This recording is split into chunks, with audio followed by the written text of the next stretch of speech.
culture japonaise est l'une des plus curieuses au monde. Construite au fil des siècles avec l'arrivée de différentes vagues de migration en provenance de tout le continent asiatique, les Japonais et leur culture se sont progressivement façonnés pour devenir ce que nous connaissons aujourd'hui.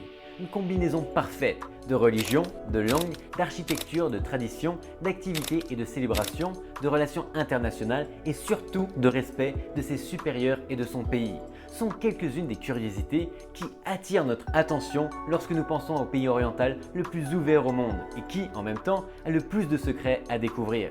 Que peut-on dire de la culture japonaise? Quelles sont ses curiosités et fun facts? La culture japonaise d'aujourd'hui est tout ce qui englobe la façon dont les habitants de ce pays vivent, la façon dont ils se comportent les uns avec les autres et la façon dont ils voient le monde. Comme le Japon est constitué de nombreuses îles de l'océan Pacifique au large de la Chine et de nombreux autres pays aux cultures très différentes, il a absorbé des nuances de tous les pays pour devenir le Japon millénaire que nous connaissons tous. Il est indéniable que le Japon est fortement influencé par la culture chinoise, l'un des pays les plus influents dans toutes les coutumes asiatiques. Cette culture est beaucoup plus ancienne, avec plus de 2700 ans, sur laquelle reposent certains des piliers les plus importants du Japon, tels que la langue, la religion, la gastronomie et les fêtes. Cependant, ces dernières années, le Japon était fortement connecté au reste du monde, en particulier aux pays les plus puissants d'Europe, ce qui lui a donné un point de vue très différent de celui des autres pays asiatiques. Aujourd'hui, le Japon est un pays très occidentalisé, même si l'on peut clairement y voir la culture japonaise enracinée. Le nom Japon vient de la langue chinoise. En japonais, il se dit Nippon ou Nihon. Ces deux symboles signifient soleil et racine et se traduisent ensemble par l'origine du soleil, car il est bien connu que le Japon est le pays du soleil levant. C'est exactement ce symbole que l'on retrouve sur le drapeau japonais, avec un grand soleil rouge vif sur fond blanc. Lorsque nous disons que la culture japonaise est très différente de la culture occidentale, nous n'avons pas besoin de remonter à des milliers d'années en arrière pour constater ces différences. Aujourd'hui, les Japonais ont une façon différente d'être qui peut choquer beaucoup d'entre nous. Les habitants de la terre japonaise sont toujours goûtés par le devoir comme base de l'éducation, appelé ryuri, ce qui les amène à respecter leur pays en tant que groupe de personnes, ce qui est très différent des relations individualistes qui existent dans d'autres pays. Si un Japonais peut avoir des relations plus détendues avec sa famille et ses amis les plus proches, ce qui semble normal, ses relations avec ses supérieurs au travail sont extrêmement formelles. Il existe également un grand respect pour les anciens et les ancêtres, avec des comportements qui peuvent nous choquer au premier abord, mais qui sont parfaitement compréhensibles lorsqu'on en fait l'expérience de près. Bien que le Japon soit un petit pays, le nombre de Japonais dans le monde est impressionnant. Il n'est pas étonnant que le japonais soit la 9e langue la plus parlée au monde, en particulier ces dernières années, lorsque le Japon a ouvert ses portes aux relations commerciales internationales avec de grands pays. Cette langue complexe et difficile au début, mais ceux qui l'apprennent admettent qu'elle n'est pas aussi difficile qu'il n'y paraît. Ce qui est chinoise, avec quelques changements survenus au cours de l'évolution du pays jusqu'à aujourd'hui. Au Japon, il y a de plus en plus de jeunes qui parlent l'anglais et qui s'intéressent à d'autres langues pour les relations internationales avec d'autres grandes puissances. Cependant, tout le monde dans ce pays ne parle pas une autre langue que la sienne, ou alors ils sont tellement gênés qu'ils ne vous parleront pas ouvertement. Si vous voyagez au Japon, vous n'aurez peut-être aucun problème à communiquer avec les Japonais, mais il n'est jamais inutile de connaître quelques mots de vocabulaire japonais de base pour dire bonjour ou merci. Ces mots et expressions les plus couramment utilisés vous seront certainement utiles pour votre vie quotidienne dans n'importe quelle ville du Japon. Mais si vous voulez apprendre plus de japonais, vous pouvez toujours passer un peu plus de temps sur ces mots et expressions. Vous verrez, c'est peut-être pas si difficile. L'influence de différents pays a amené au Japon plusieurs religions qui coexistent aujourd'hui tous en harmonie. S'il y a quelques décennies en arrière, les coutumes du Japon tournaient davantage autour de la religion, aujourd'hui, les jeunes japonais et japonaises ne professent aucune religion particulière, même si tous continuent à participer d'une manière ou d'une autre à la culture et aux traditions. Les principales religions du Japon sont le bouddhisme, le shintoïsme, le christianisme et le judaïsme. Le bouddhisme est l'un des apports culturels de la Chine. C'est toujours l'une des principales religions aujourd'hui, avec de nouveaux temples et des temples plus que millénaires. Le shintoïsme est une autre religion qui existait dans la société japonaise avant le bouddhisme.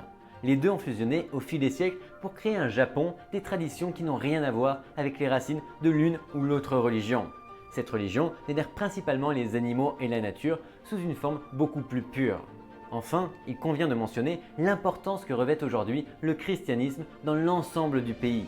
Apporté par les missionnaires il y a plusieurs siècles, le Japon est une référence mondiale en matière de mode. De nombreux créateurs japonais ont réinterprété le style vestimentaire japonais avec de nouveaux modèles révolutionnaires. Mais quelle que soit l'ampleur de la mode au Japon, il est inévitable que ses habitants continuent à porter les costumes caractéristiques lors d'occasions spéciales. Les cérémonies religieuses, les mariages ou encore la cérémonie du thé en sont un bon exemple. Les participants sont souvent vêtus de kimonos japonais d'antan. Chaque japonais possède chez lui un kimono et sa version estivale plus légère, le yukata, pour assister aux nombreux festivals organisés chaque année. Ces robes colorées, qui ne diffèrent que par la palette de couleurs pour les hommes et les femmes, se nouent à l'aide d'une ceinture appelée obi, comme une robe de chambre, tout en étant ornées de décorations uniques et de sabots en bois appelés geta. Les geishas sont des artistes traditionnelles japonaises qui consacrent toute leur vie à étudier afin de divertir les classes supérieures lors de leurs réunions et de leurs banquets. Cela n'a rien à voir avec de la prostitution au Japon, comme certains le pensent, car les geishas sont des artistes qui ne divertissent que par la musique, la danse ou les contes.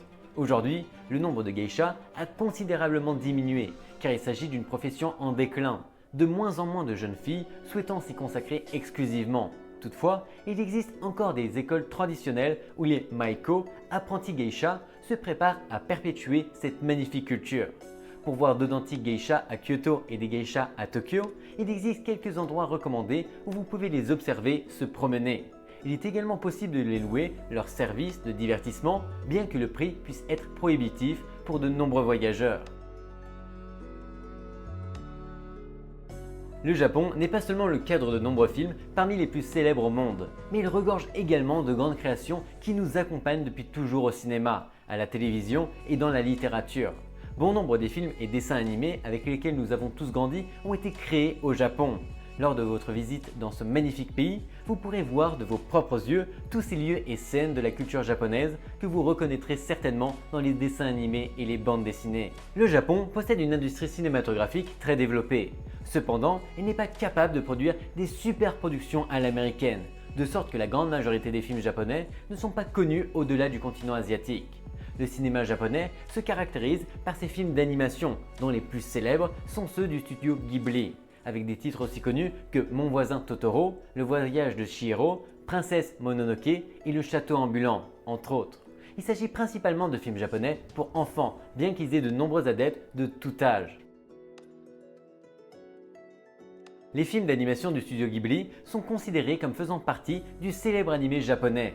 Animé est le terme utilisé dans ce pays pour désigner les dessins animés, qui sont aujourd'hui connus de tous comme des animations d'origine japonaise. Avec une longue histoire remontant à 1907, le Japon a été l'un des premiers pays à créer des films d'animation. Aujourd'hui, des milliers d'histoires et de personnages font partie de séries de dessins animés et de films qui sont considérés comme les œuvres japonaises les plus célèbres au monde. Comme on peut s'y attendre, les Japonais sont des amoureux de cette discipline audiovisuelle et consomment beaucoup d'animés, que l'on peut trouver dans les nombreux magasins dédiés à leur vente. Si vous êtes vous aussi un amateur d'animés, vous trouverez votre paradis au Japon pour sûr. Beaucoup plus simple et avec plus d'histoire que l'animé, le manga japonais, bande dessinée dessinée avec le style du Japon, n'existe que dans ce pays où il est vénéré. Avec la Belgique et les États-Unis, le Japon est le principal distributeur de ce type de bande dessinée, mais avec un style très spécifique.